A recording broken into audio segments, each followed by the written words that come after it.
What is going on, guys? Welcome to what is this, week 12? I don't know. Thanksgiving has thrown me off. We are on to the main slate. Everybody is in a food coma from all their turkey and stuffing and all of that from Thanksgiving, but the main slate still exists. And here we are with the Underworld Stackfest, brought to you by Player Profiler here on RotoGrinders.com. I am your host, Erik Beimfohr, joined today by Dario Offstein. We'll see if Matt will join us with his presence. He's probably he's in a full sweat from the U.S. Draw. U.S. men's team put up a fight with England. But Dario, we're here. How was your Thanksgiving? Was good. Got to see a lot of family members you don't see very often, and just enjoy a lot of good food. And then just completely veg out on the couch watching the night game with the Vikings and the Patriots that turned out to be a pretty good game. Isn't it nice so I thought, stupidly, because I'm clearly not very good at predicting these NFL games, the early game I was so excited for. I was locked in for Bills-Lions. I thought it was going to be the game of the day, and it was good, right? Obviously, you get a 3-point game down to the wire. That was fun. Up and down from the Bills, for sure. The second half was not awesome from the Bills.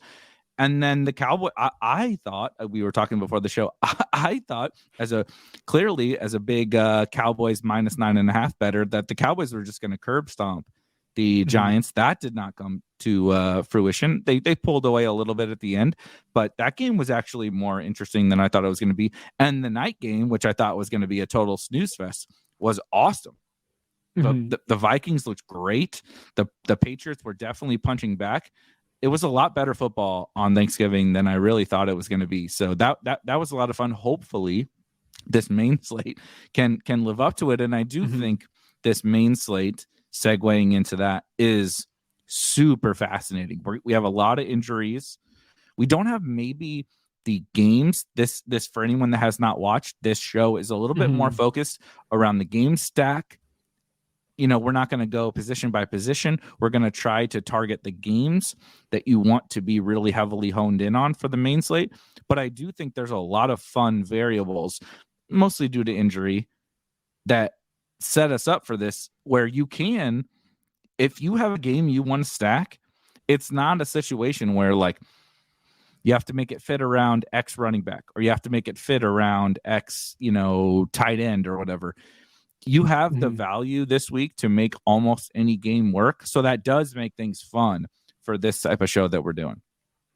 Yeah, just to quickly hit that, the Leonard Fournette officially doubtful as of maybe 2 hours ago. And then Raheem Mostert also looking unlikely to play. So Jeff Wilson and Rachaad White are looking like those clear value smashes this week. But yeah, I think that with this show, we'll definitely talk through the offenses and the games that we're most excited about.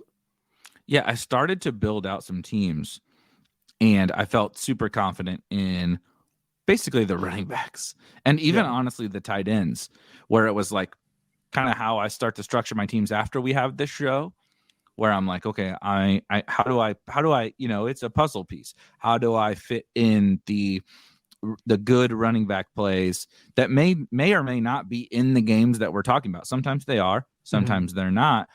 How do I fit them in amongst the games I want to target from the conversations that we have here? And this week was it felt like early season, where it was like, whatever game I want to stack, I can do it. Because like you said, there's Rachaad White.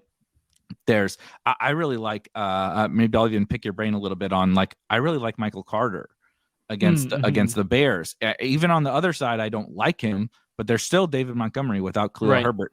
The running backs are there for us to plug and play and mix and match in our lineups with these games that we want to target, which makes the week kind of crazy, but also the whole now crux of the week is, what game do you stack, right? Sometimes it is, what running back am I playing? Am I playing the Kenyon Drake thing?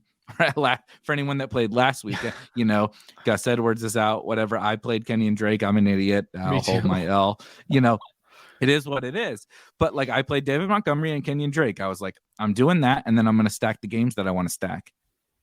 This week is like totally wide open, and it all centers around that game stack because, like you said, we're going to get Rachaad White, right? We're going to get Jeff Wilson. We're going to get Michael Carter. We're going to get all these running backs available to us. So then, because there are so many good running back plays, how you win the slate is you nail that game. You nail that one game that goes off. Yeah. It's funny. Every week, it seems like you look at the top of your contest, and the guy who won just had some totally uncorrelated, like ridiculous thing where you're like, how did they even get to that? It just makes it all the more infuriating with trying to find these plays that make sense logically. But yeah, I also think there's a lot of deep receiver value on this slate, frankly. Like there's just so many. I was looking at this for my Monday show where I talk about the main slate, and it just seems like Terry McLaurin, Allen Robinson, Josh Palmer, Hollywood Brown is, I think, 5,300 on DraftKings because of the injury. Like Garrett Wilson, DPJ still. Demarcus Robinson led the Ravens in targets last week. He's 4,300. Like it just doesn't stop. And Sky Moore, stone cold minimum, coming off his best game. What the hell are we doing? What are we doing, DraftKings? Like Kadarius Toney is out. I know Juju's back, so that throws a wrench into things. But clearly, Sky earned something, and we're going to make him stone min. It does make. We'll get to the Chiefs.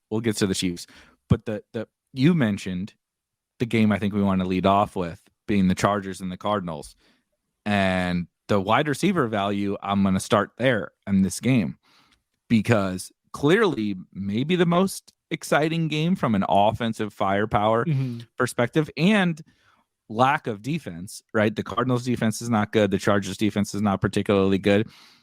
We have Rondale Moore, which I don't know if he's been officially ruled out, but I assume that he's out. It sounded like he's out for more than even just a week.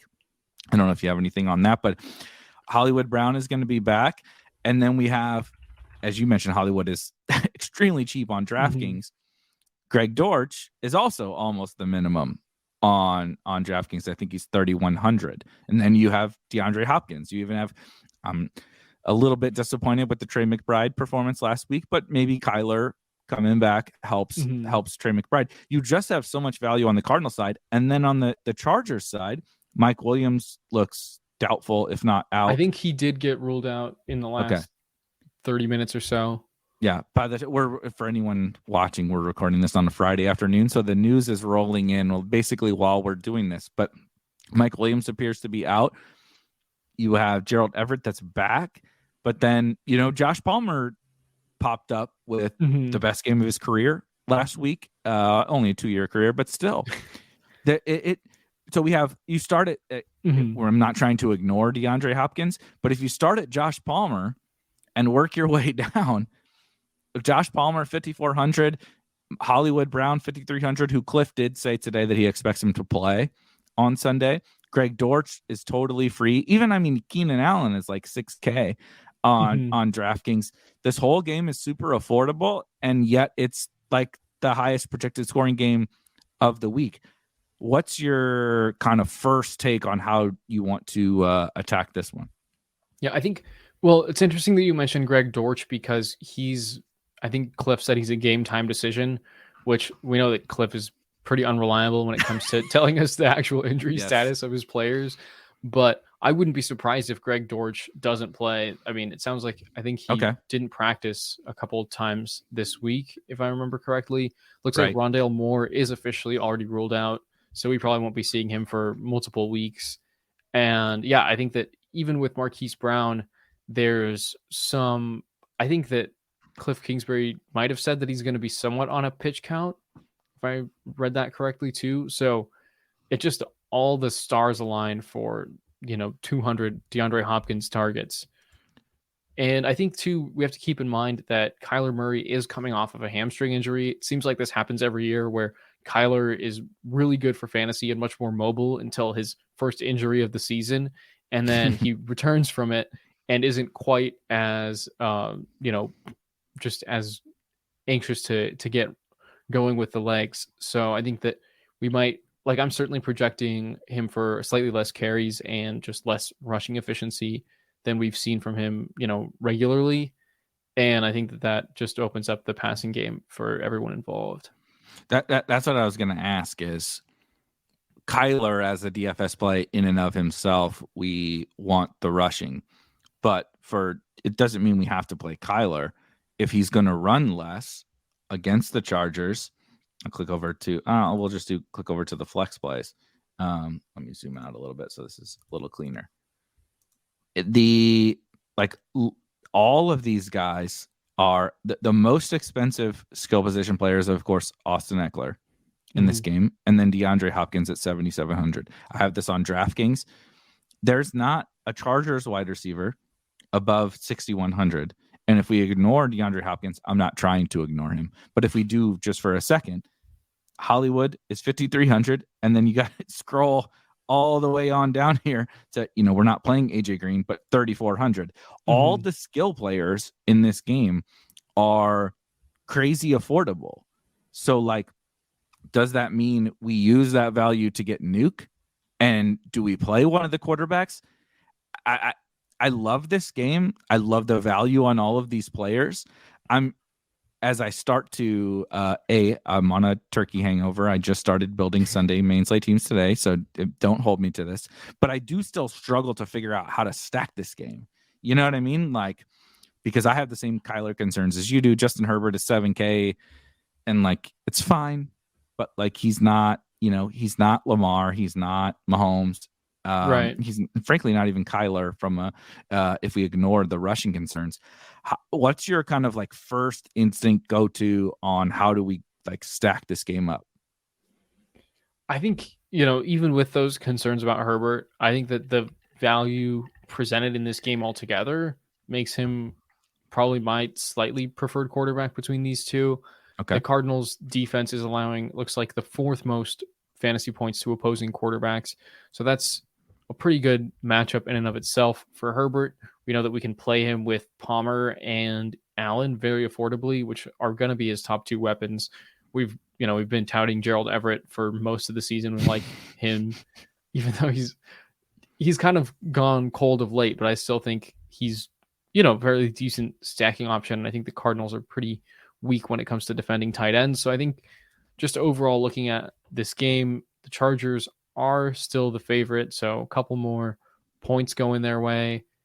And I think that Herbert, he's looked healthier every week too. I think that rib injury from week 2 has just been still kind of lingering. And I think he's becoming kind of increasingly comfortable. And he was unleashed against the Chiefs last week. It finally looked like the Justin Herbert we know and love. So I think that he's kind of still my lean between the two quarterbacks in this game.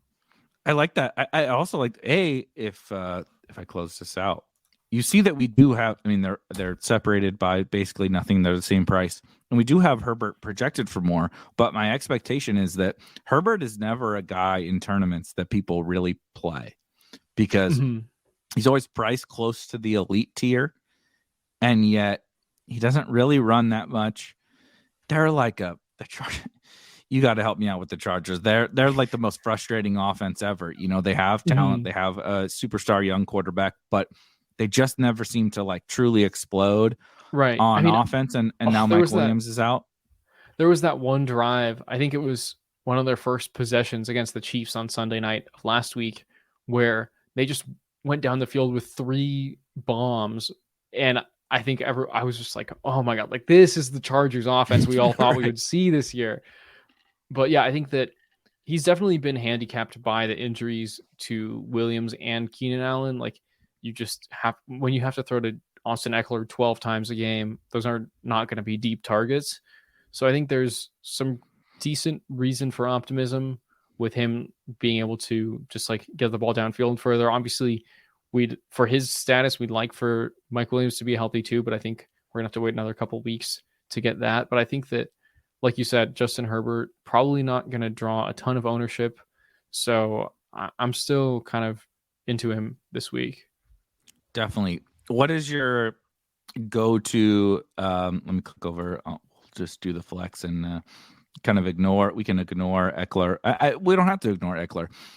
But what is your go-to way to stack up Justin Herbert in this game? Is it, as a DFS player, anybody watching this has been playing DFS for a long time. We have this sick mental block on Josh Palmer goes nuts last week, right? And you're like, well, he can't do it again. Yeah. So I can't and then I'm going to pay an elevated price for Josh Palmer after the 100-yard 2-touchdown game. I can't do it again. But Mike Williams is out. Keenan Allen's probably, he's going to be Keenan Allen, but he's not going to, like last week he was on a pitch count. They probably went past the pitch count because Mike Williams got hurt. He's probably not going to play he's not going to play 100% snaps, of course, but he's maybe going to be a smidge limited, and they just really don't have anybody else. I want to play Justin Herbert, Josh Palmer if we throw out last week and this stupid bias that I have.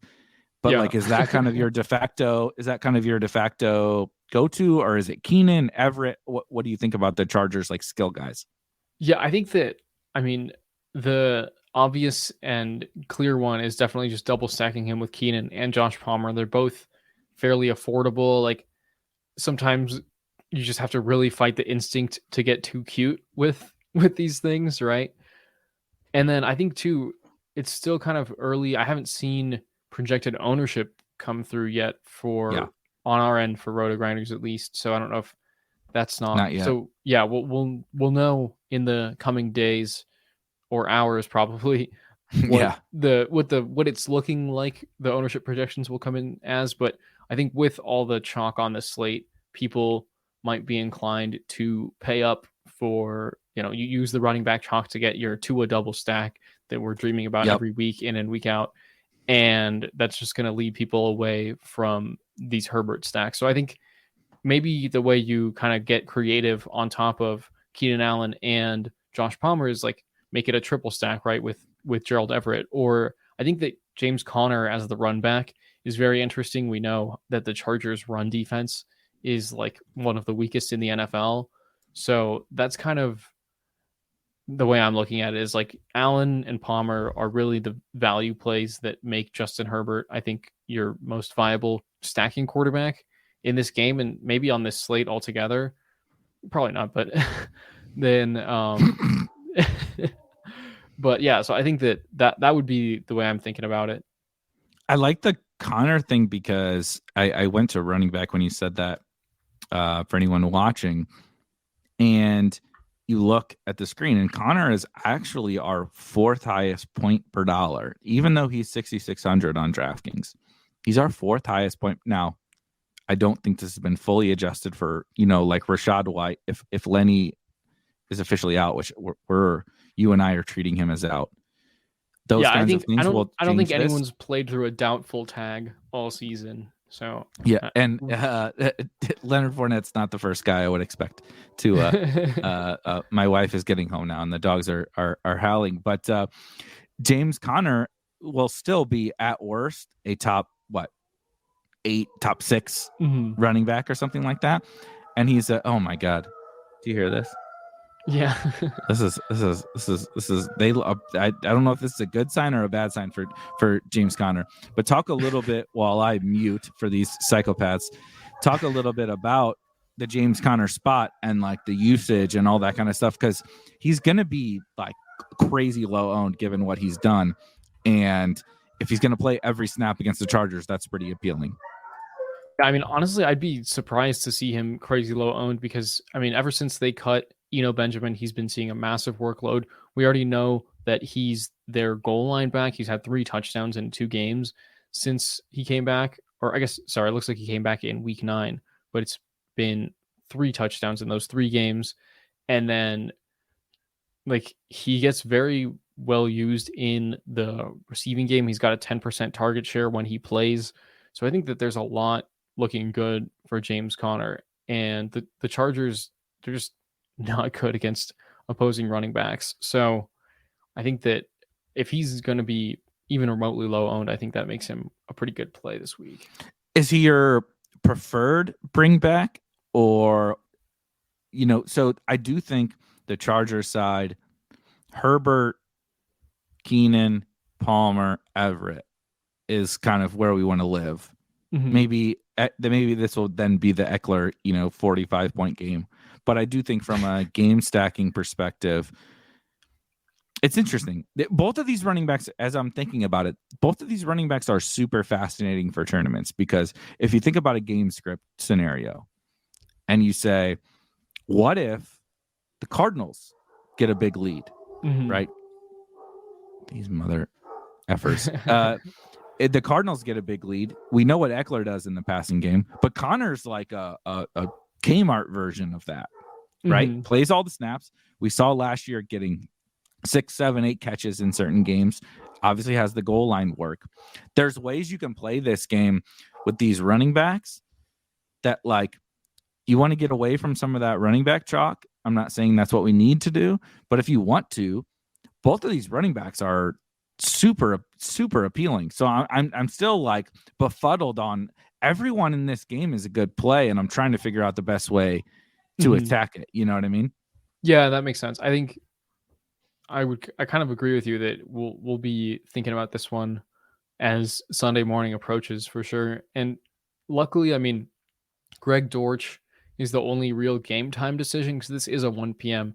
kickoff, and it's not like a game where we're going in with Mike Williams and Greg Dortch are game time decisions and James Conner's a game time decision, so I think we're lucky to have this one be a little bit clearer from the injury front, at least right off the jump. But yeah, I think that it is kind of a tricky one overall still. What do you think about the Cardinals wide receivers if Dortch does not play? Because Rondale is out, and I did confirm that. I know you will double stamp the triple stamp. Rondale is out. Dortch is a game time decision. Do you think that they don't really have a slot receiver then, right? Hollywood, Do you think Hollywood moves into the slot and AJ Green plays on the outside? How are you just trying to think through what happens if Dortch is out? I think that's a good point. I'm guessing we probably would see Hollywood in the slot when he is playing, and then AJ Green on the outside. And then, I mean, what was the point of trading for Robbie Anderson? Can anyone answer that for me? Because I think that this would be a pretty intriguing spot for him too. I know we talked about him a couple weeks ago, probably when we were talking about a Cardinals game like we do most weeks on this show. But yeah, I think that's a puzzling one. If Dortch is out and Robbie Anderson still doesn't see the field, I think we can just write off Steve Keim and Cliff Kingsbury for good. But I think that's probably, you're probably correct on saying that Hollywood falls into the slot, and then AJ Green, who's had a couple of not terrible revival games. He's coming off 9 targets last week, touchdown the week before on only 2 targets. So he's not totally dead. I think he's, obviously a shadow of his former self that was absolutely dominant with the Bengals. But I think that he's probably the guy who's going to get the snaps in light of all the injuries. I mean, he played 75% of snaps last game with Dortch and Rondale getting hurt during the course of the game. Right. So, and if Hollywood is limited at all, I don't know. It makes me sick to my stomach to even bring up AJ Green, but at 3,400, if he's going to play every snap against the Chargers, I think he's viable. And people will not do, maybe I'm wrong, but I don't believe, right? So Dortch is sexy. Dortch is did you just see what he just did at 3,100? Right. It's that I want to click that guy. AJ Green, no, absolutely not. I don't want to click that. But he's the benefactor of Dortch being out, and so I just think this game is definitely the most fascinating one, but it's also maybe the hardest to pin down. We'll have some other games we'll get into where it's the next one for sure, where it's really straightforward. We want to attack that game, but I know who I want to go to. In this one, this would be the game that if you said which game's going to be the highest scoring, it's probably this one on the whole slate. But yet there's injury concerns. There's the running backs look good. Multiple wide receivers look good. Herbert is like a fun theoretical play, but he doesn't run. It's like, Yeah. I think all of that will lead to a little bit of ownership discount, which is like, that's what we want. If we're going to get the highest scoring game at reasonable ownership, that's what I want to do. It's just, how do we pin down these guys? Right. So let's wrap on what is the, like, of this game, who are the guys like you have the most conviction on? I think for me, it's probably, I mean, this is going to be like the default easy answer, but I think it's Palmer on the Chargers side and Connor on the Cardinal side. Okay. I mean, I think other people would say Hopkins. Yeah, So I don't think that's Hopkins is, I guess, yeah, Hopkins is definitely the easiest default for sure. I think he is going to probably see like 40% of the targets from the Cardinals in this game. But I think that Connor against the Chargers run defense, like if they are going to be playing kind of handicapped in their receiver room, I wouldn't be surprised to see them just try to run the ball more. And I mean, Isaiah Pacheco had his first 100-yard game against the Chargers last week. They're just not particularly strong against the run. And we know that that's part of Brandon Staley's defensive philosophy too. So that's kind of, I think, something we can more or less count on to some extent. I like it. One last final to put a bow on it. Is Hollywood going to play? If you had to, someone put a gun to your head and said, is Hollywood going to play enough at 5,300 and low ownership? Because you see here, we have him projected for 6 points, right? So we're projecting him to be very limited. Mm-hmm. I think, but what would you do with this if I said he's going to be 1% owned? What would you do with Hollywood? I think you probably run the risk with him a little bit. I'm pulling up our projections right now. But Yeah, I think I have him did you project closer to a full workload. I think definitely still very much a 1B to Hopkins, but it looks like I've got him at, I've got him at 10.3 PPR. So probably a few more routes, but nothing crazy. I think still being a little bit cautious. Probably, if I had to guess, it's probably like a 19 or 20% target share that I've got him projected at. Because I think, it's week 12, and it'll be the first time we're seeing him and Hopkins both on the field together because of the way the timing went with the suspension and the injury.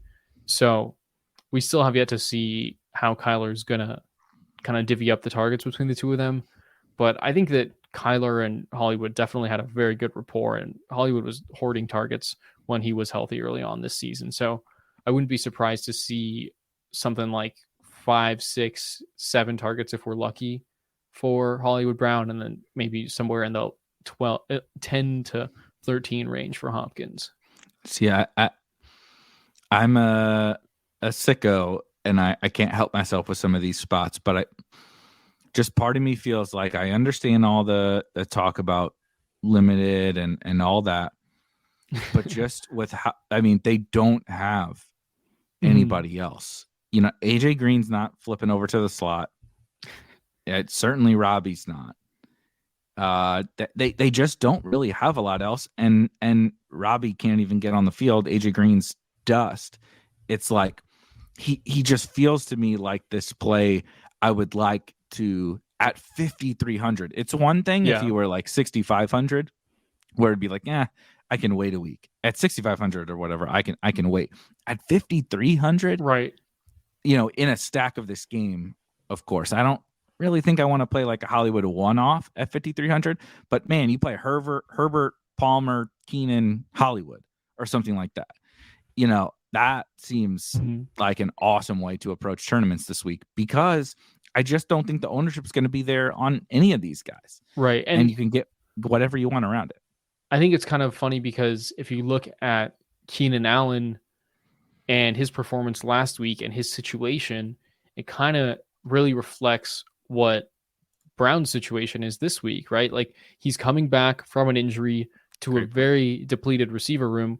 And if you could get Keenan Allen's stat line from Sunday night for, the 5,300 at Hollywood Brown's price, like 5 for 94, you probably take it. And I think that especially with the upside of actually ending up with a touchdown, that's a very good game for someone who's probably going to be low owned and, as cheap as he is. So I think that that's actually an interesting parallel that I hadn't thought about until we were kind of talking about these players in this game. But yeah, I think that, like you said, it's the NFL. Like, if the dude wants to play, like, his coaches are probably going to leave him out there. That's kind of my thought. We're really getting our hand in the dirt, but I'm just trying to do the the Madden experiment. It's like, okay, well, if Hollywood's not playing, it's who, and it's like, this is of course talking about Dortch being out. If Dortch plays, I don't know that I can do the Hollywood thing because there's a lot of paths to him not playing. But if we get to Sunday and Dortch doesn't play, I don't know, man. I feel like they just may be like, dude, we wanted to limit you, but tough shit. You got to play. And we see if he's getting some of that slot work, we see how valuable that is. Rondale has been crushing. Dortch just crushed last week. AJ Green and Robbie aren't earning any targets. Trey McBride's not earning any targets. Yeah, it's like, I mean, this could definitely upside. This could definitely become a Waddle and Tyreek situation where Brown and Hopkins are just both like that, commanding 25 to 30% of targets week in and week out, combining for like 60% of Kyler's targets, especially for however long Rondale is still out. So would you? I said we were going to put a bow on this 5 minutes ago. But it's a really interesting game. Would you rather Herbert, Keenan, Palmer, or Kyler? Again, this is assuming Dortch is out, or you can say Dortch is in, and you want to include Dortch in this. Kyler with Hopkins and Hollywood, or Kyler with Hopkins and Dortch. Which would be is it still the Herbert side of it? Yeah, to me, it's still Herbert because he's just, I think, a more talented arm. And I expect Kyler's rushing floor and ceiling to be limited by this hamstring injury he's playing through or, coming back from. And then I just think that Justin Herbert is, going to be increasingly unleashed down the stretch here. And I think, too, you have to keep in mind the Cardinals and Cliff Kingsbury, like, something's definitely not right. Like, they're just a little bit more dysfunctional of a bet to make than I think the Chargers, even though they're, like we said, there's games where why aren't you having Justin Herbert throw the ball beyond the first down marker? But I mean, I'd still trust Joe Lombardi and his offense a little bit more than whatever Cliff Kingsbury's got going on right now. You mean the sideline that has Nuke yelling at Kyler, and Kyler yelling at Cliff, and Robbie bitching because he's not getting in the game? You mean that's not a good situation to invest in? I agree with you. But I'm glad we spent a lot of time on that game, because I think whether or not you stack that game up, it's kind of a crux of the slate.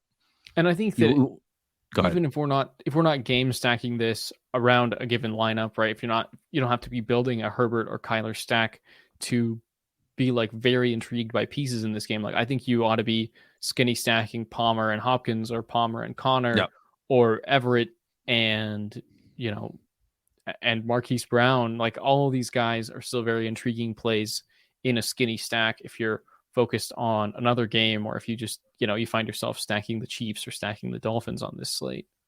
100%. So the next game we were going to get into is actually not the Chiefs, not is a little bit of Vegas and Seattle, which is a low key, what some might call a sneaky shootout. Mm-hmm. The opposite of the first game we talked about, where I feel less confident in this game, like shooting out or whatever. Not that it won't. But just if you had to put a gun to my head and say which one scores more points, it's the Cardinals game. However, this one has the clear, super, super clear paths to smashing, right? You have Devontae Adams without Hunter Renfrow, without Darren Waller, just dominating targets on the Vegas side. So slightly tougher matchup maybe than the other game. And then on the Seattle side, You have DK Metcalf and Tyler Lockett. Maybe a smidgen. I don't want to talk about Noah Fant. Maybe we'll talk about Noah Fant, but I'm sick of talking about Noah Fant and him doing nothing always. I'm also sick of talking about Foster Moreau and him doing nothing, if we're being honest. Yeah. And Matt Collins. All those guys can go out to pasture. But that means there's like very clear targets in this game that has a lot of upside. I mean, whether it's double stacking Geno with the Devontae bring back, or stacking Derek Carr with Devontae, or skinny stacking, right? Devontae and Metcalf, Devontae and Lockett. Well, I'm sure Ken Walker will come up. A lot of people like Ken Walker this week, rightfully so. There's a lot of ways to play this game, and I'm not sure it's going to get a ton of ownership because it's always hard to pick between Metcalf and Lockett. Devontae is basically the same price as Tyreek Hill. It kind of like falls in this weird range, and like no one's excited about the Raiders. I mean, the Raiders aren't excited about the Raiders. The Raiders are ready to go home. So like it's kind of a fun game, but like a little bit of pause. What's your first take on this one? I mean, we just need to take a moment to appreciate this legendary 3-game run that Davante Adams has been on. If you look at his game log, it's 17 targets, 14 targets, 13 targets across the last 3 games with 5 touchdowns in those 3 games. The number one receiver in 2 of those last 3 weeks. So with that volume that's been opened up, he's just been on a ridiculous tear. And I mean, obviously that's driving up his DFS salary. And the cornerbacks on the Seattle side of the ball are pretty sneakily good, but I think you still aren't exactly going to be betting against the guy who has shown that he's probably I think like a lot of receivers say he's the best receiver in the league, right? I don't know if you saw that series in the offseason where I think Brandon Marshall was visiting with like all the stud receivers and asking them to rank the guys in the game. And it's like, even, Justin Jefferson and Jamar Chase and Cooper Kupp are telling you that Davante Adams is the best receiver in the league. So that's pretty serious. He is. I think we've probably talked about Raiders games more frequently than most people, but a lot of the times I feel like it comes back to Davante Adams, because what we just saw, like you said, for the last 3 weeks was always there. It kind of not totally went away, but you see the game logs here. We had the week 1 with 17 targets where everybody was like, holy shit, he's still Davante Adams from the Packers. And then like, okay, not good, not great. Okay, 13 targets, but not a smash game. Okay, 2 touchdowns, but not, the Chiefs game was that good. was ridiculous. Yeah, I mean, just 2 long bombs. 3 catches. Yeah, he caught 2 bombs, which is like Davante summoned his inner MVS from that from that game, But it was like kind of a bunch of, I mean, meh is not the right term, but for Davante Adams, right, it was like either the usage wasn't perfect or the production wasn't perfect. But now we've had both for 3 weeks. Right. And I think the fantasy community overall, we probably got a little spoiled with Cooper Kupp last season. We just think that the best wide receiver in fantasy can give us 25 points every single week. But that was the first time it's ever happened. It may continue to be the only time it's ever happened. So like, I think Davante Adams is still as good of a bet as anyone else in the game. How do you mentioned the matchup for Davante Adams, and the matchup for Davante Adams then kind of rolls into this game environment. At the beginning of the year, we thought, oh my God, this Seattle defense is going to be terrible. They got like a 5th round rookie at corner. What's it? Tariq Woodley? Yeah. Woolen. Yes. Thank you. It seemed like not great, but the Seahawks defense has sneakily gotten better. Do you have any concerns about the Raiders kind of being a bit of a mess? Probably the understatement of the year. The Raiders really not being great right now, and then Seattle kind of coming on as a defense in terms of this game environment. I mean, I think that one outcome I can see very realistically is like it ends up being a big game for Kenneth Walker. The Seahawks get ahead, and then if the Raiders are trailing, like all the more reason to love Devontae this week. I think that True. if they're going to win, like maybe if the Raiders get a very favorable game script, it's a big Josh Jacobs game. But I think if they're going to win, they're still going to need to run a lot of the offense through Adams. And if they're playing from behind, like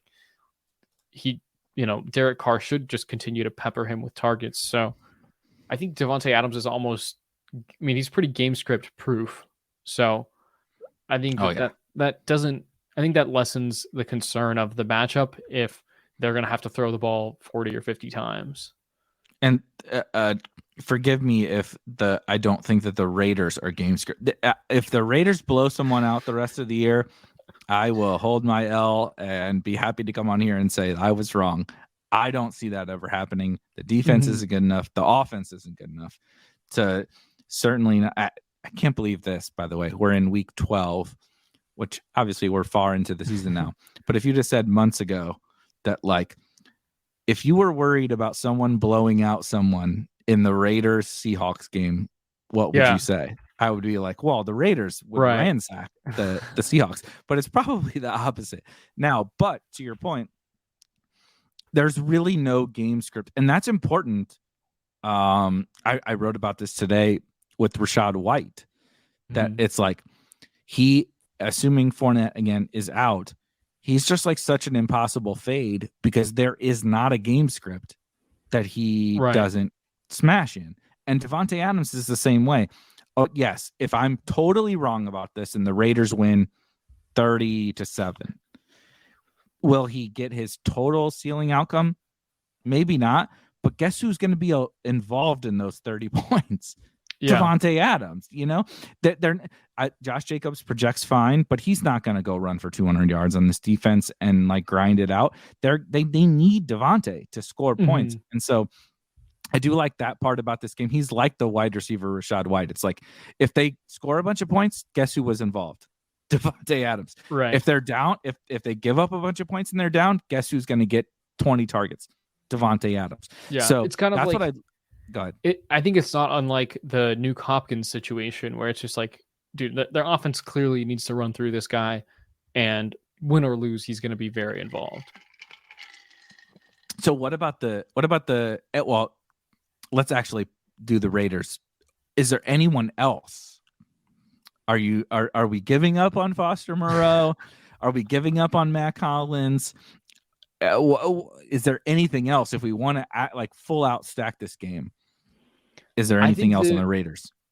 I think that Matt Collins is definitely more intriguing than Moreau. He's shown a pretty decent ability to earn targets a few games this year, and I think he had something like 9 targets last week. Yeah, there it is. I played him. I played him in these. I played him in these 2 games. If you were curious, and not this one, and not where's the 40 spot he had? Yeah, not this one. And I played him in the 2 catches for 17-yard games. But yes, anyway, carry on. But yeah, I think that we know that football and DFS are just super inconsistent. So a guy who has that game in his repertoire is someone that I think we should be interested in playing at 4.4K. And then Moreau's a little bit tougher to trust because his involvement hasn't been as good recently. He's kind of one of those dudes where you pencil him in if Waller doesn't play, but even though he's played over 90% of snaps in every game since week 7. And he had 5 targets, 9 targets, 5 targets in those first 3, but the last 2 weeks, it's only been 4 and 3 targets. But I'm still I think he's still kind of worth a look because his route participation has stayed consistently high. Like even last week with only 3 targets, he was in on 73% of routes for the team.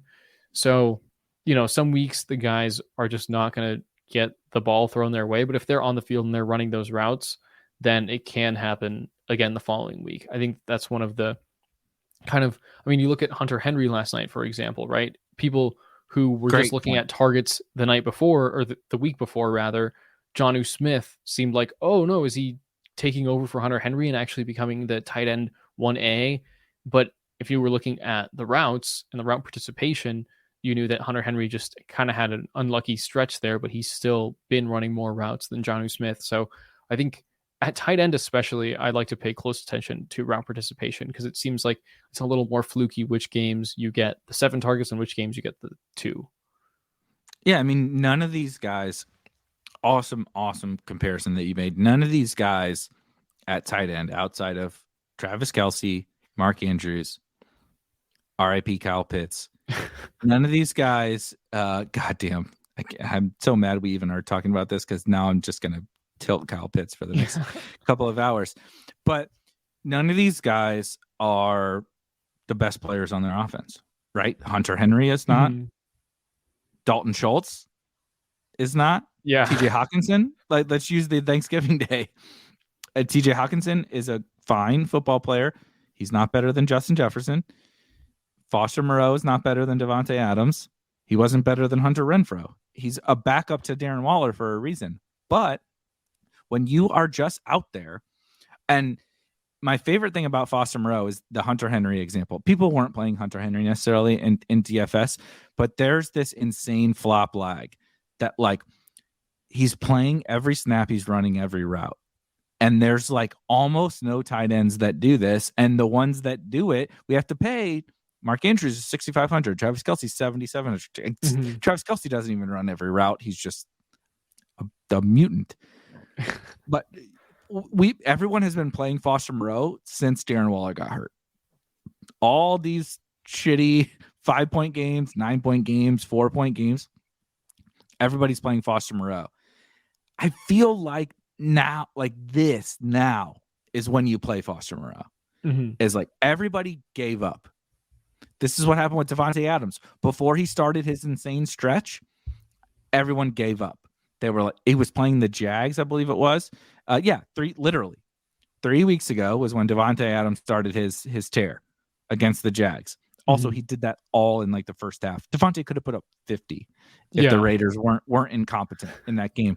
But that's what I'm saying is like everyone has given up on Foster Moreau. And I'm not even saying that's wrong, but I'm saying from a DFS player's perspective, it's like all you really got to fade is Kelce and Andrews. And you don't even have to fade them from like, oh, if they have a good game, you're buried. But like if Moreau scores 16 points and Andrews scores 25, I'm just throwing random numbers out there. And you get Devontae and you get maybe DK Metcalf in this game or Tyreek Hill, or I really like Jamar Chase this week. Those kinds of things. If you get those guys with the savings and you come close enough to these other stud tight ends, this is the reason people have been playing Foster Moreau for 2 months. And now I know we don't have projected ownership up here, but my guess is it's going to be minuscule on Foster Moreau. And it's finally the first week where everybody's like, nope, I'm done with this loser. He doesn't do anything. And this might be the best match. I mean, Denver's not a good matchup. The Colts are like a average matchup. The Jags were a reasonable matchup, but that all just went to Devontae.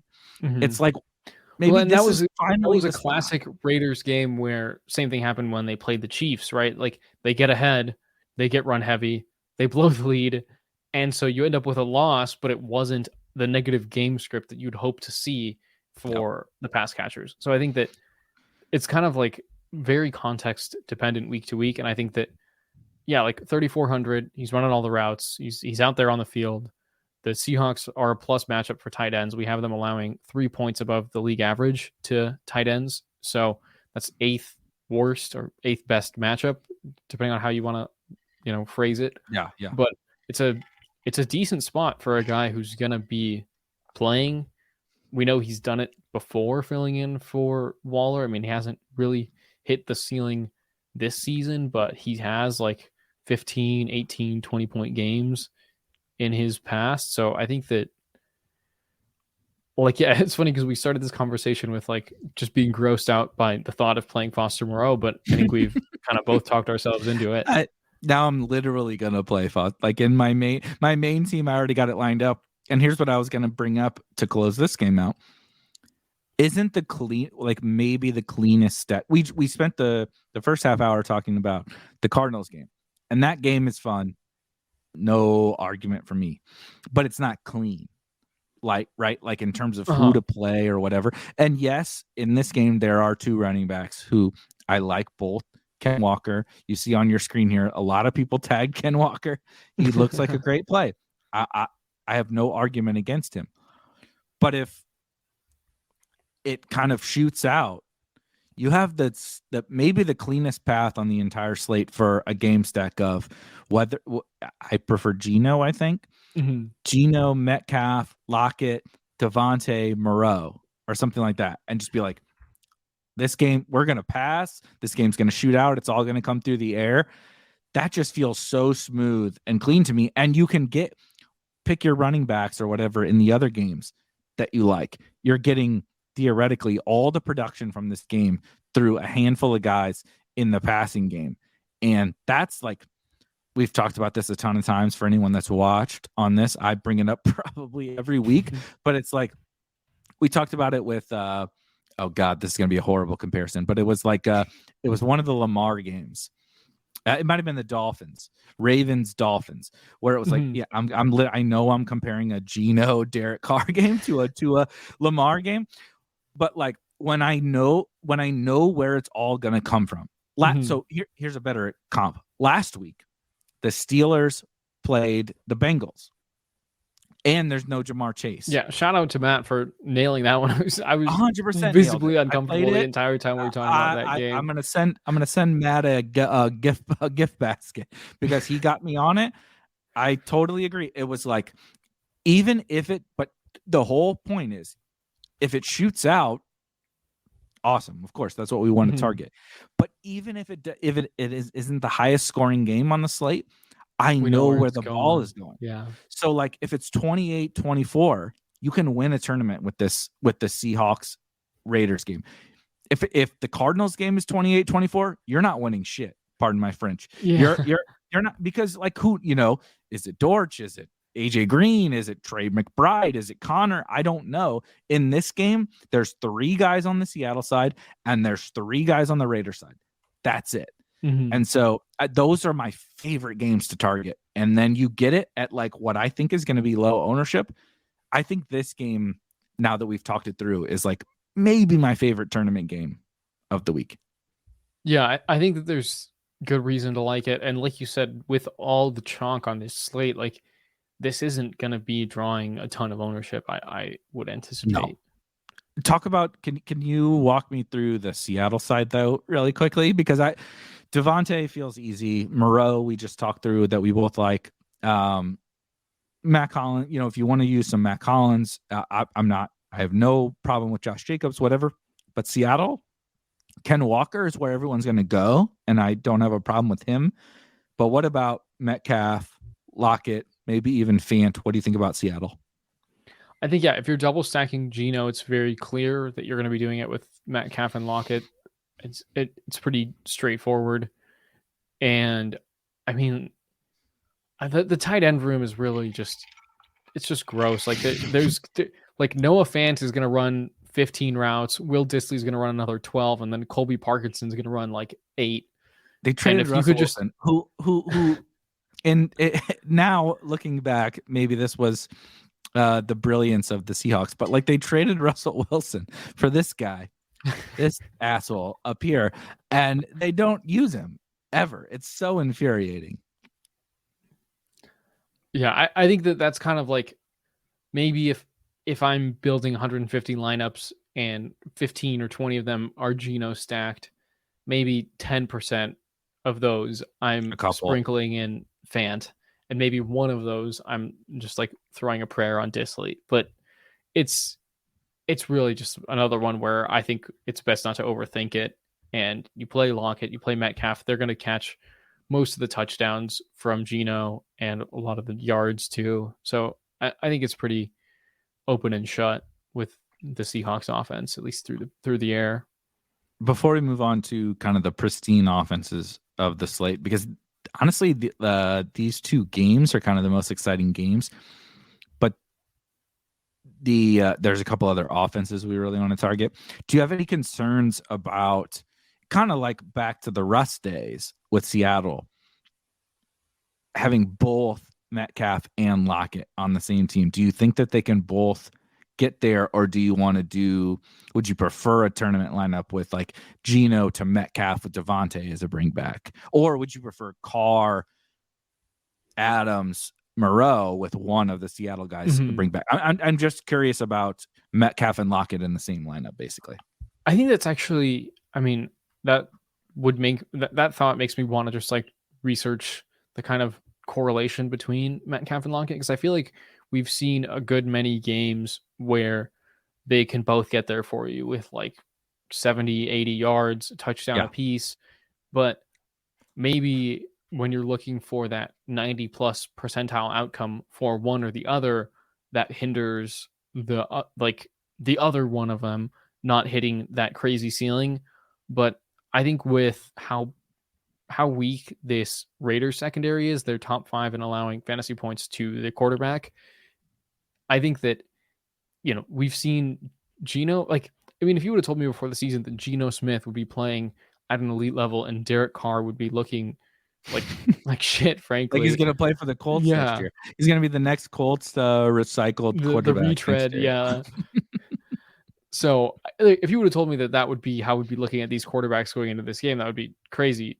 But I think that given that situation, they're attached to the better quarterback in the game. It's a bad pass defense that they're going up against. I think that, if they get lucky enough to get 3 touchdowns between the two of them, you probably want them both in your lineup. Like that could very well happen.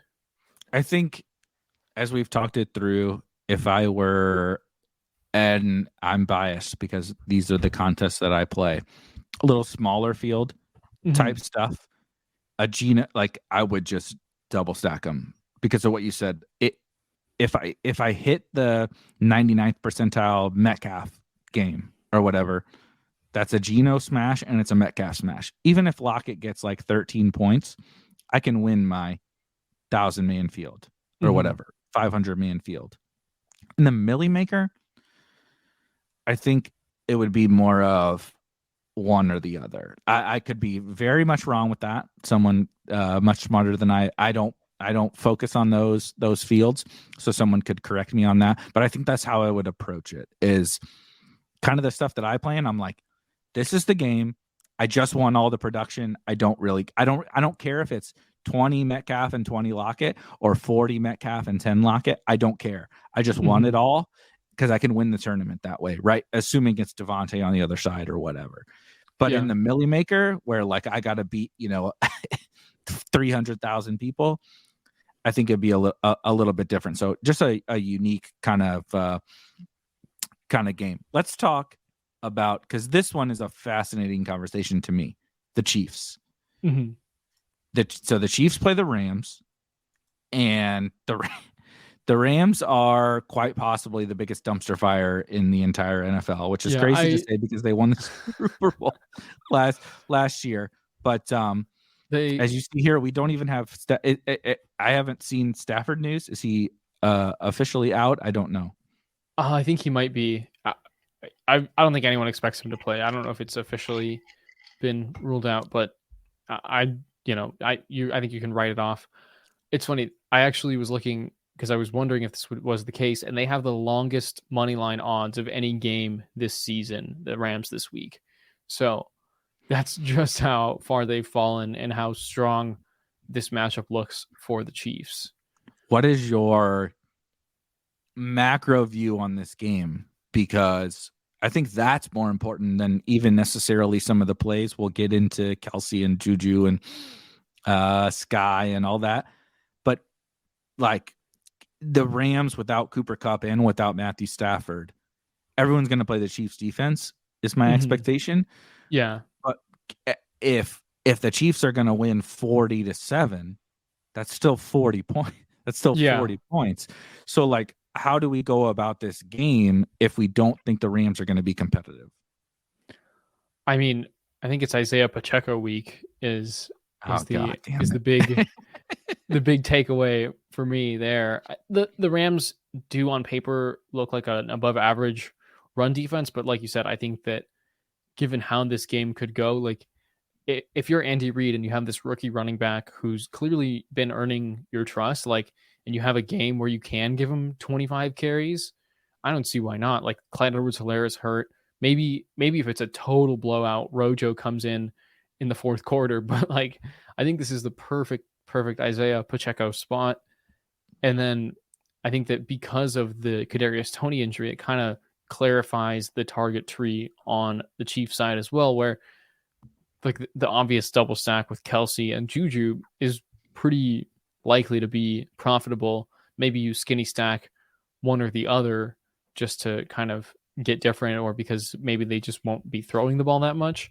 But the Chiefs are also overall pretty positive pass rate over expectation team. Like, even when they're ahead, they're not going to pound the ball like crazy.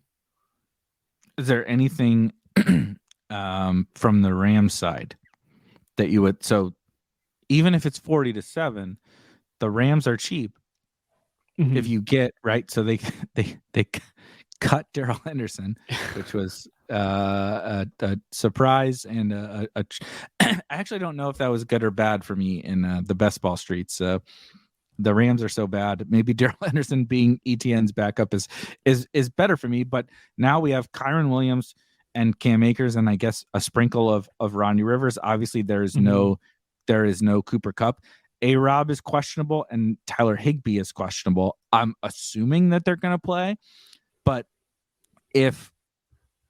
whether they do or not, is there anything from the Rams side that we can be like, I mean, the game script's there.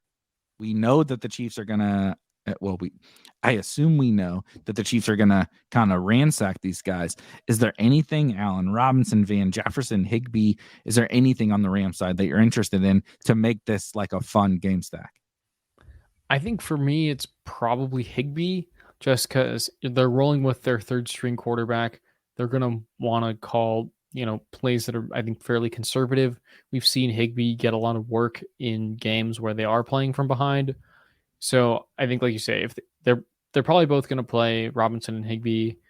I mean, the Rams could just totally throw in the towel and say, no, you guys can take the day off too. 2-2, 100% of snaps of 140-pound 2-2, yeah. But yeah, I think for me, the run back, if I'm game stacking this, is probably Higbee, because I think that, they do have to throw the ball a few times and it has to go to somewhere. But I don't hate the idea of just saying, screw it, we'll just stack the Chiefs and not even think about the Rams side. Play the Chiefs defense in your stack while you're at it. Yeah, I don't think you need to play a Ram, but I think you can. And it makes me sick to my stomach, because Allen Robinson is not my kind of guy. Van Jefferson is definitely not my kind of guy. But like, if you want to get in contest specific, I'm not playing Kyren Williams or Cam Akers or something like that in my single entry teams. If you want to get crazy in a Millie Maker team with Mahomes and Kelsey and Juju, and you play like Kyren as a bring back, I don't think it's unreasonable type of. I think these Rams are sprinkles in large field tournaments, probably not your single entry, 3 entry max type plays, but I do think like this is the dream. This is the dream. Like, I know that they are going to have to play catch up, which means receptions. Am I expecting Bryce Perkins to complete a bunch of balls? No, probably not. But it's there. The opportunity is going to be there for them. Yeah, I think that Kyren Williams is probably the most intriguing sprinkle for sure. I mean, this just hit me, and maybe you can tell me to dial it back. But I think that maybe the craziest way to play this game would be to do what we did with Fields a couple weeks ago against the Dolphins with Bryce Perkins. Just take Bryce Perkins and the savings at quarterback with a Kelsey and a Juju and the Chiefs defense while you're at it. And then he gets those rushing yards, because I mean, he had, I think, let's see, how many carries was it? In 5 carries when he came into the game in like the third quarter. Yep. So if they're playing from behind, and it seems like McVay, maybe it's the way that they're calling the offense with Perkins involved, like there was a lot of those runs look designed. So maybe there's a scenario where Bryce Perkins gets you 70 yards and a touchdown on the ground, and the optimal stack is with him on the other side of it. I don't know. It feels a little crazy to say out loud, but at only 5K, it opens up a lot of salary as opposed to playing Mahomes. You're talking to the wrong person if you think that that's crazy to say out loud, because these are the kinds of things I think are the things to talk about in tournaments. Everyone's going to tell you to play Tua, which we'll get to in just a second. Everyone's going to tell you to play Mahomes or Lamar or whatever. Bryce Perkins, for anyone that played college football DFS when he was at Virginia, was a god. He is an elite runner. He's not like Lamar or whatever as a runner, but he's like a blend between Lance and Fields. Lance is like a power runner, and Fields is like a speed runner and kind of a power runner. But he's like a little more straight line speed than Trey Lance, probably. I don't know. I could be totally wrong. He might be slower, but it just feels like that. He's got juice as a runner, but Lance is like if you're a corner, you don't want to tackle Trey Lance in the open field. Like he's this weird archetype of a quarterback where, I mean, you see last week, like, look, he only scored 6 fantasy points in a fraction of a game, but I mean, 40 rushing yards in a fraction of a game. And why can't he continue that? Like, he's going to run. I'll tell you this much. He's going to run. Is he going to run for 30 yards or is he going to run for 100 yards? Obviously, I have no idea. Is he going to be successful passing? Probably not. But he's 5K. Like we were talking about. I mean, we talked about Sam Ehlinger. Yeah. We not this show. We didn't play Sam Ehlinger, but the whole industry talked about Sam Ehlinger for a week, right? Because he runs and whatever. Bryce Perkins, and he ran for like negative 2 yards. Yeah. Sam Ehlinger is like a zone read college quarterback. It's like those guys run, but like they're not runners. Bryce Perkins is a runner. It's like, why can't he keep up just enough, right? You just need a couple of scores. The Rams to he keeps one zone read and runs for 60 yards for a touchdown.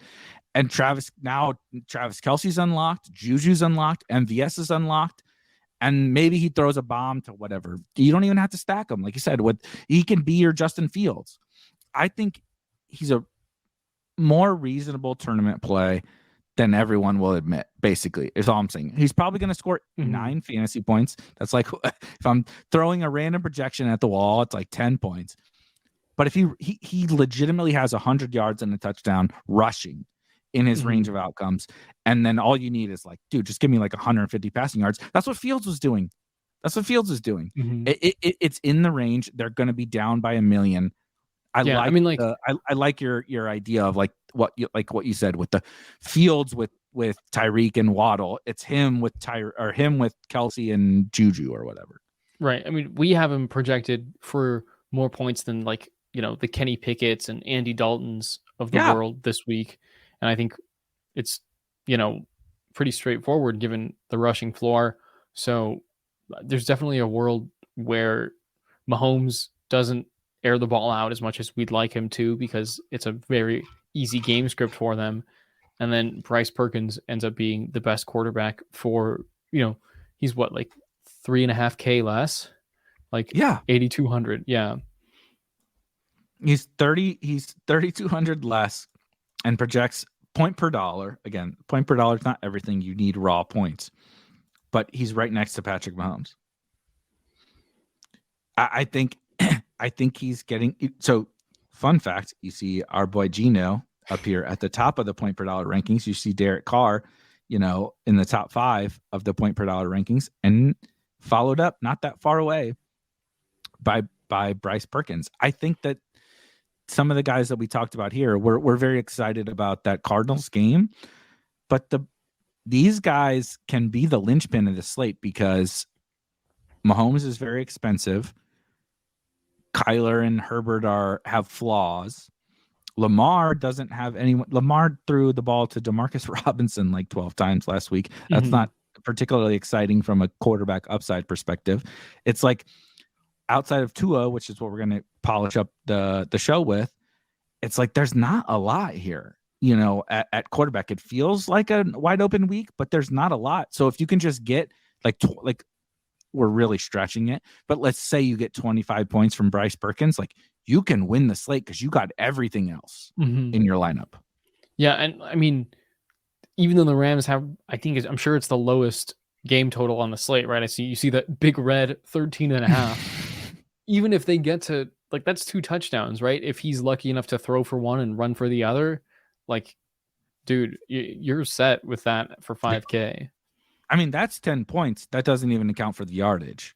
And so, yeah, I just think I'm glad we had this show, like I say, every single week, because it helps me hone in on my thoughts. I'm very excited about the Geno stuff, but I think that if you're going to sprinkle like a crazy quarterback, or not, it's not just about the quarterback. It's about, like you said, the field, it's a construction.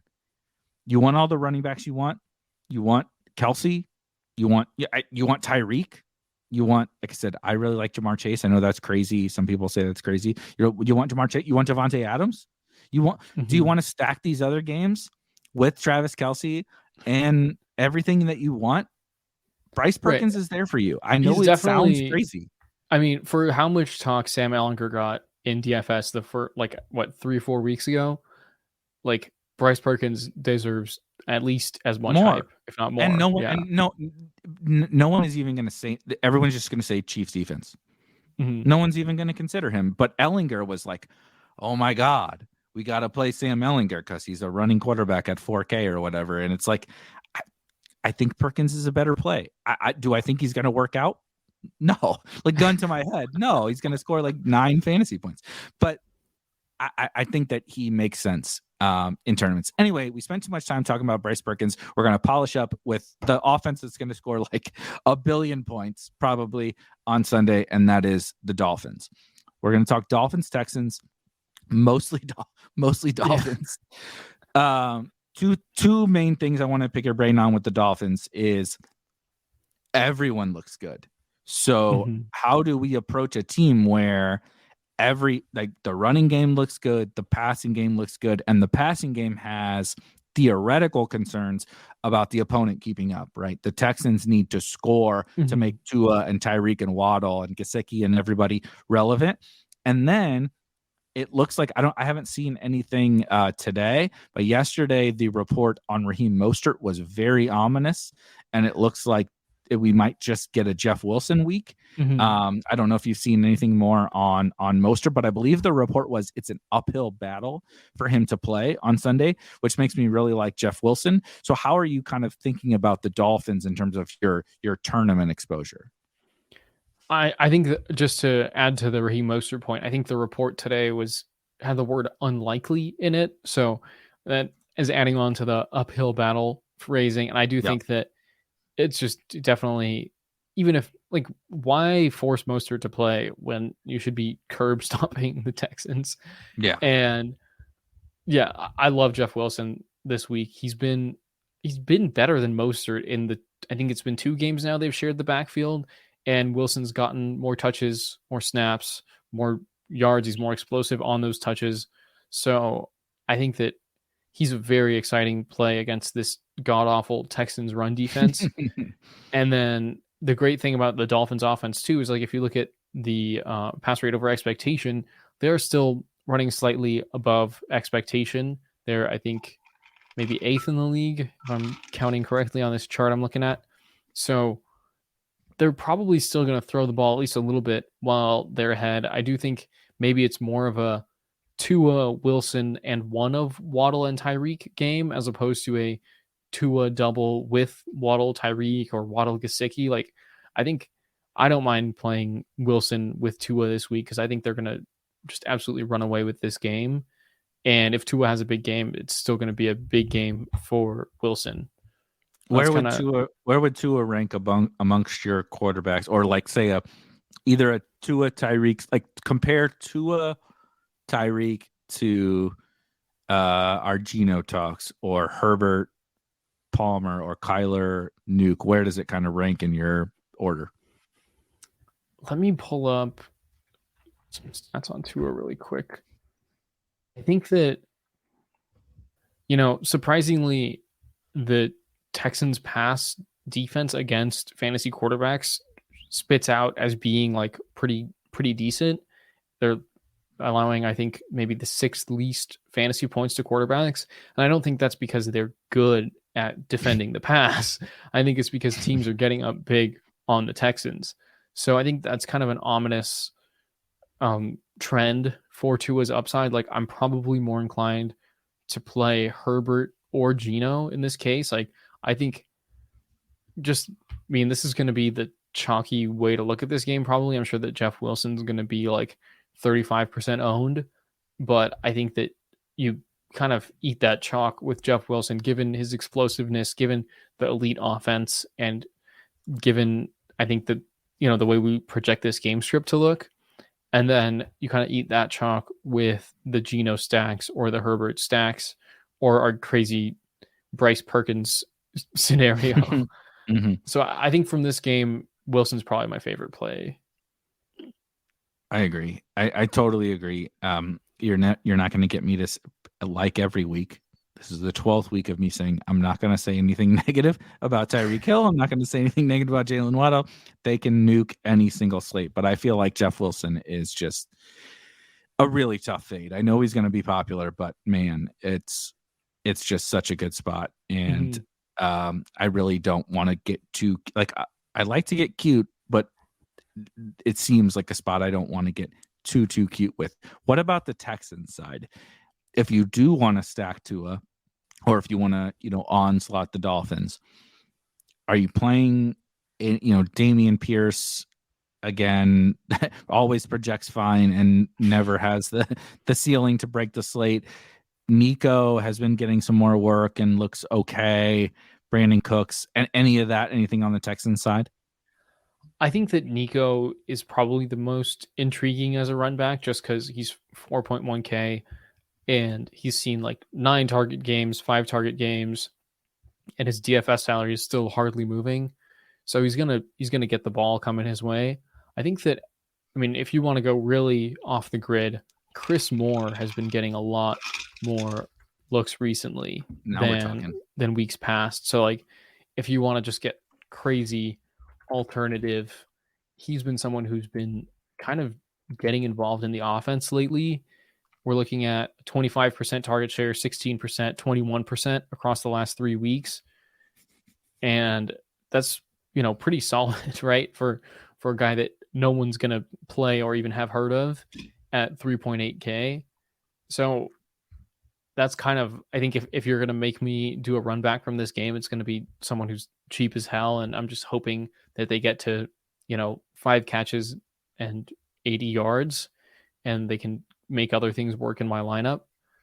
But that's probably the extent to which I'm looking to, run back the Dolphins offense in this game. Chris Moore is the Bryce Perkins of wide receivers. Yeah, that's what we're going to call him. It's like, the title of this episode is Play Bryce Perkins and Chris Moore. Yeah.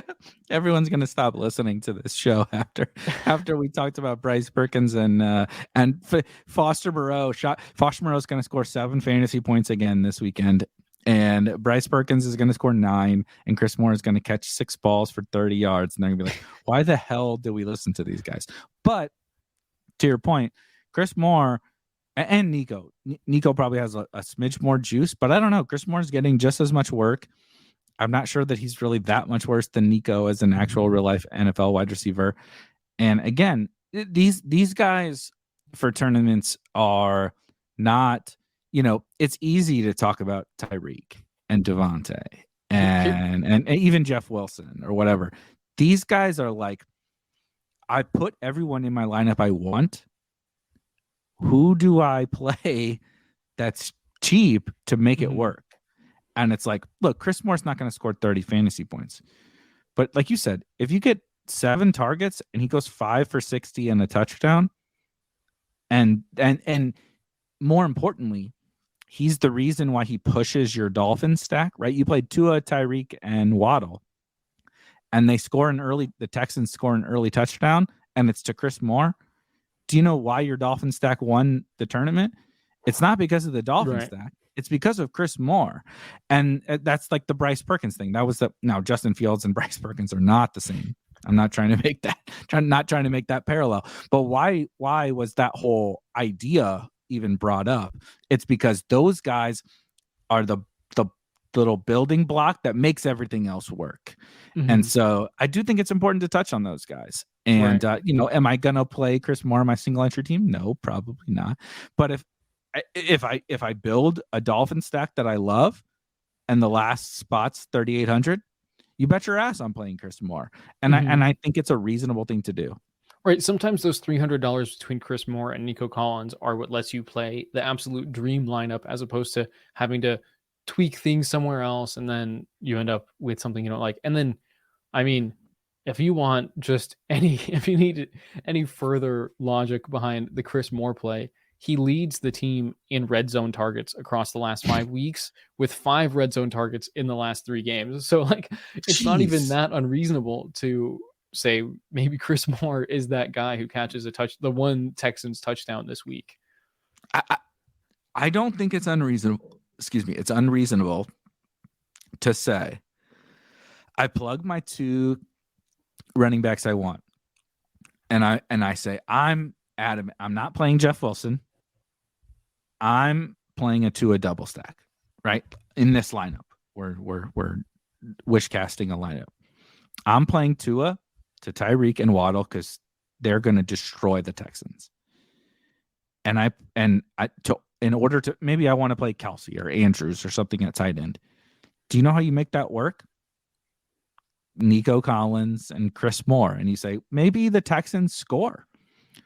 Maybe Kyle Allen unlocks the Texans offense and they score.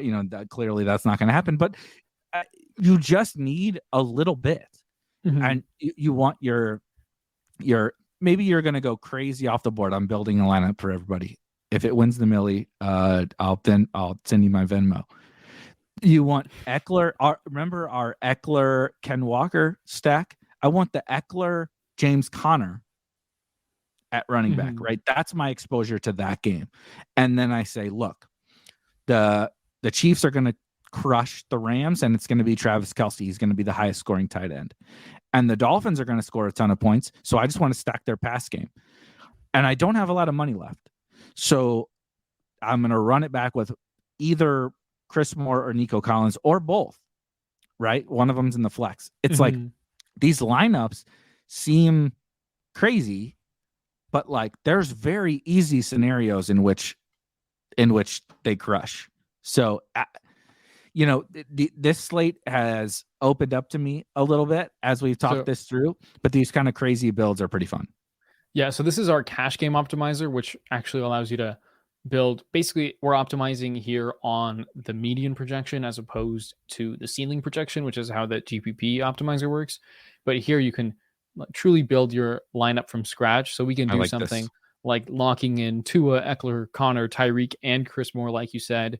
The rest of the salary is going toward Garrett Wilson, Hayden Hurst, Latavius Murray's another running back. I mean, we haven't even mentioned his name yet this episode, but he's lining up for at least 15 touches this week. And then, of course, the Chiefs defense, there's a lot. That's a really good lineup.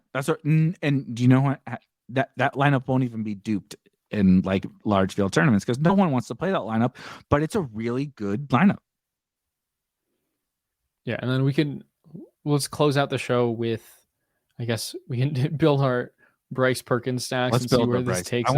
I want to see a Perkins Kelsey, lock Perkins and Kelsey in. You don't have to stack Perkins or whatever, but I want to see Perkins, Kelsey. Any other thing that we need to lock in? I think I think we could lock in Devontae just because we talked about the salary savings being the thesis of the play. So give us at most 1 Ram here, and maybe let's force in 2 Chiefs. Okay. I like it. And then let's see where this takes us.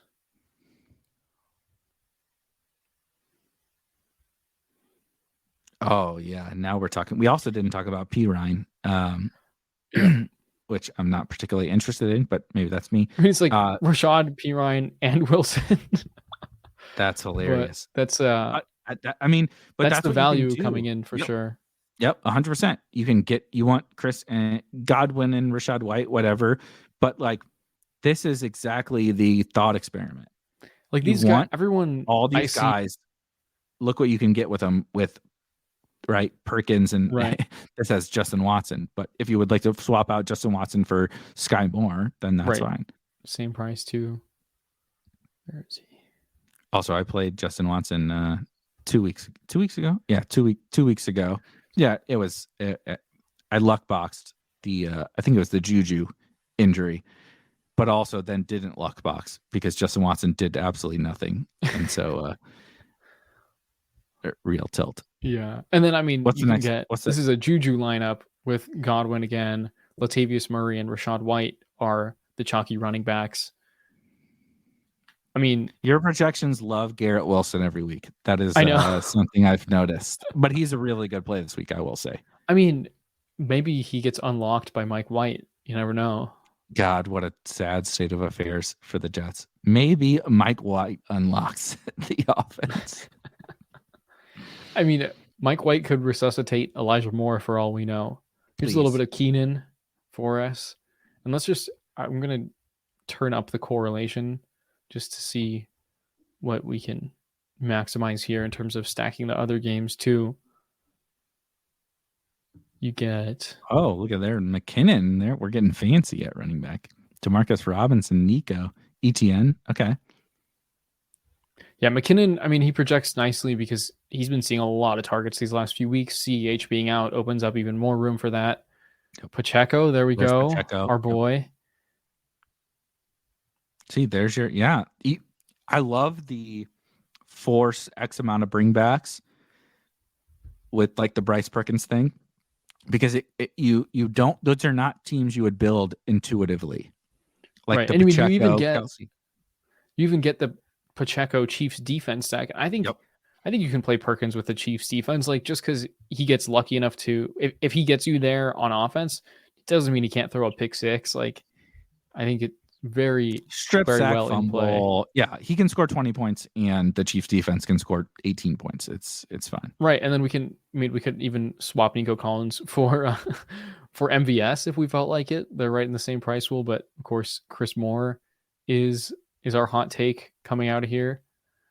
But God, I think that cut that. We don't Bryce Perkins and Chris Moore and Foster Moreau hot take. We're gonna get banned off of the shows. But to be fair, we Khalif Raymond and DPJ and all these guys, it's been working. So maybe we're on to something. You know, what is it saying? A blind squirrel does find a nut every once in a while. Exactly. Is there any other game or play or anything like that you just wanted to point out real quick before we polish up? I think we've covered everything I had on the sheet here. I guess I think, I mean, we could run through a Geno double stack if we really wanted to. Run. Can you force a Geno, Metcalf, Lockett, Devontae team? I just want to see what it looks like. We should be able to do that because I can just tell it no stacking the running back or the tight end. Yeah. And then, one. Yeah, if we move it to 2, then we might get a Morrow and Adams on the run back. And that's fine. Might be my team on Sunday. But yeah, there we go. Lockett, Adams, and Metcalf. You get Pirine, Latavius Murray as the running back value. Chiefs defense is obviously going to be so chalky. But, I mean, this is a good-looking team. Yep. Love it. Absolutely love it. See, those teams are really fun to me. Keenan, Dulcich, Rachaad White. That's just like, how could you not? Jeff Wilson. Garrett Wilson. Yeah, Optimizer seems to like Hurst a lot. Only 3,300. Yeah. I take notes every time the Optimizer is jamming someone in, like Joe Mixon. Ever since the Joe Mixon week, I'm like, okay, whatever the Optimizer is jamming in, I should take note of because I was not ignorant to. I was aware that Joe Mixon was a good play, but I was very stubborn. And so maybe Hayden Hurst is that guy this week. Yeah, but these lineups are all very sexy, I think, with the Geno double stack. You still can afford Devontae. Like you said, the cheap running back value really just unlocks everything for us this week.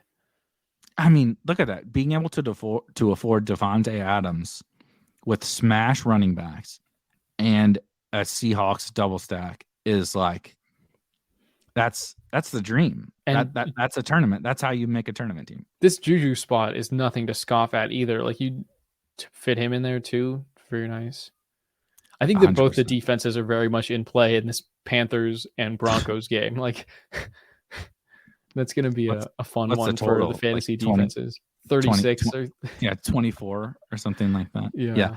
All right. As we always do, we have to wrap up. We have gone through some wild takes on this episode, so I'm interested to hear the conviction play. We wrap up every episode with what is the play, stack, individual player, whatever that you have to have in a tournament lineup to take down GPPs in week 12. Please don't say Chris Moore or something. But what is Dario? What's the take this week? I think you have to eat the Jeff Wilson chalk is my big one. Probably he's looked so good this year. He was above average in like rush over expectation while he was with the Niners. That's translated over very nicely to the Dolphins offense. We know McDaniel is an offensive guru. We know the Texans are a dream matchup for any running back. I mean, we saw seems like every running back that faces the Texans has their best game of the year. So I think this is going to be just a very good spot for Jeff Wilson. I think we like to think about good chalk and bad chalk. I just think Jeff Wilson is good chalk this week. And as a side sprinkle, I'll mention like double stack Herbert. Don't forget to double stack some Chargers. Yes, we've talked about a lot of other things since then, but we have not. I promise you, we're not forgetting about the Cardinals and Chargers. I love the Jeff Wilson thing. I can almost assure you that I'm going to be playing Jeff Wilson on Sunday. I'm going to piggyback. I over the course of this episode, I got really into that Raiders game. I think my gut take is a full out game stack of both the Seahawks guys and Devontae, and I think bringing Foster Moreau along for the ride as well at tight end. Both Seahawks wide receivers just accumulate all of the targets in that game, right? Again, it's equivalent to, maybe I'm biased based on last week. That being said, Tyler Boyd didn't do shit, so it's not like last week. Last week it was just T. Higgins, but George and Samaje Perine. You didn't play Perine? I mean, my best ball teams would love the Perine game, but the old DFS did not. But T. Higgins, it was T. Higgins on one side and Perine, but on the other side, it was Freiermuth was very good. I know he didn't score a touchdown, but Freiermuth was very good, and George Pickens should have just absolutely blown the roof off the slate if you'd caught that goddamn that last touchdown. one. Yeah. Oh my God, at the end. But it's the same idea. I don't need 70 points in that game. I need like 50 or 55, and it's going to go to my guys. And so Metcalf, Lockett, and the great thing is people are going to play Ken Walker more than they're going to play that passing game. And so I can get access to an awesome game and an awesome spot with a low owned stack. Very easy bringbacks. I mean, Devontae Adams is such a smash bringback. If you like Moreau or not, it doesn't matter. Maybe you prefer, like the optimizer does, you prefer Hayden Hurst. That's totally fine. But I just think that plug Jeff Wilson in and play that game stack, I think is my favorite way to approach tournaments. Anything else before we get out of here? I think we're good on my end. This might be our longest episode yet. We really get Matt dove deep into this slate. Yeah. We get Matt out of here, and we don't have to talk about Khalif Raymond ever again. We don't have to talk about Josh Reynolds, whatever. We get to talk about Chris Moore and Bryce Perkins. That's what you get here at the Underworld Stackfest. For myself, of course, and Matt, we love you. We're just joking. Steve, always behind the scenes. And myself and Dario, we'll see you guys. Oh my God, we'll see you in week 13. Jesus, I can't believe we're already to week 13, but we'll see you guys next